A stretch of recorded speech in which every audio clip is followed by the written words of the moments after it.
We cannot be more connected to others than we are to ourselves. Brene Brown.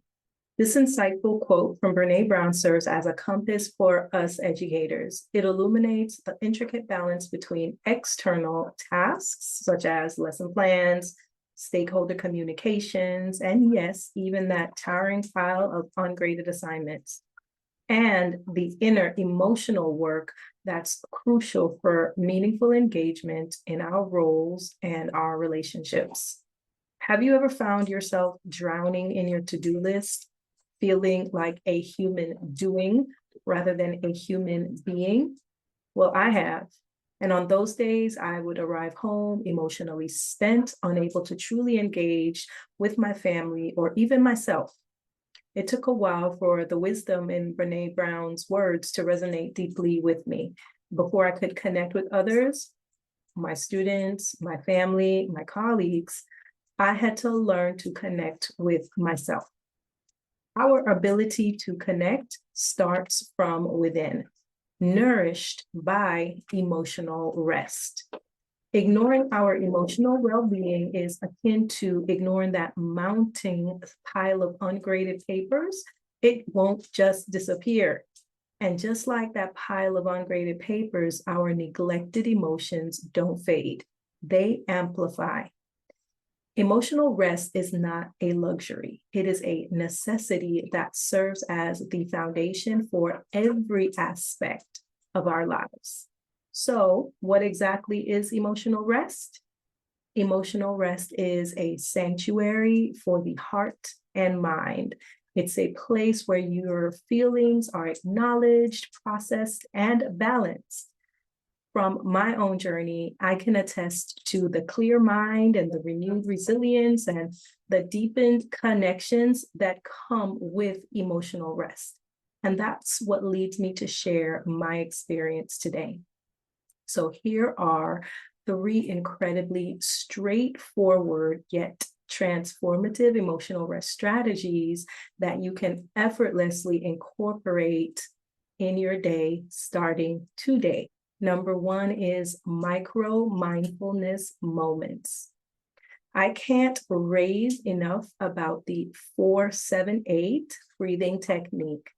Right before the chaos of the school day begins, give yourself 3 minutes for some focused breathing. It's like a system reboot, but for your emotional self. You'll find that instead of just reacting to things, you're more grounded, empathetic, and ready for the day. Number 2, micro journaling. Spend the last 5 to 10 minutes of your day jotting down quick notes about how you felt, what went well, and what didn't. After I started this, I felt like I found an emotional treasure.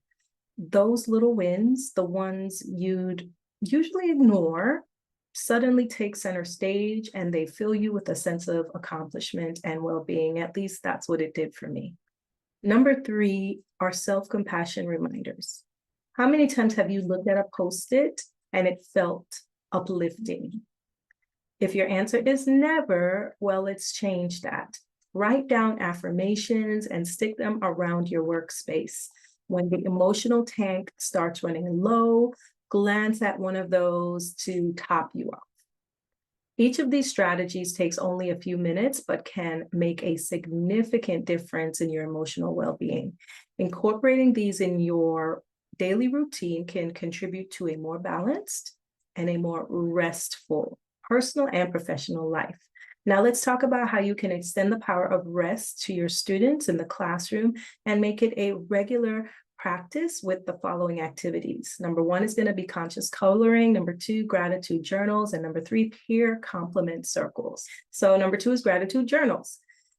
As the week winds down, hand out small journals or pieces of paper or even index cards and ask your students to jot down 3 things that they're grateful for. Allow them 5 minutes to reflect and write. Encourage them to keep these notes in a folder or a dedicated journal to review later. And the ripple effects of this tiny practice can be profound for your students. Not only does it help them end the week on a positive note, but it also sets the tone of gratitude that they can carry with them outside of the classroom. Now that you've had a taste of gratitude, let's move on to activity number 3, which are peer compliment circles. Spend 5 minutes allowing students to give quick compliments to each other, fostering a positive classroom atmosphere. There are a few ways that you can implement this in your class. Number 1, have students write down compliments for a random classmate and put them in a jar. At different intervals, say before lunch or maybe the last 10 minutes of the day, draw a few compliments and read them out loud. Number 2, each student writes their name on an index card. Cards are passed around and everyone writes something positive on each card that they get. Cards return to the owners, who now have a keepsake filled with positive affirmations. Number 3, you can create a virtual compliment wall where students post compliments, and this is a quick activity with lasting impact, kind of like emotional first aid for everyone involved. In summary, we have explored a toolkit to ensure that we're emotionally equipped to handle the challenges and the joys of teaching. So let's quickly sum up our journey. We talked about micro-mindfulness moments, micro-journaling, and self-compassion reminders for you.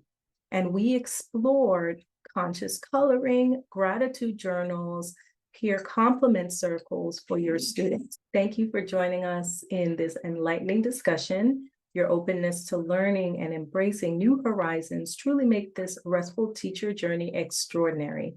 But before you go, let me leave you with this gem. Emotional rest is not an optional activity or something extra. It really is the essence of being connected and therefore being truly effective in our roles as educators and as people. Just as lesson plans and grading systems are tools for teaching, emotional rest is the tool for becoming a better and more connected human being. So, how will you integrate emotional rest in your life and classroom? Share your thoughts below, and if this video resonates with you, don't forget to like, share, and subscribe for more restful content. Bye. Thank you for watching, and see you next time.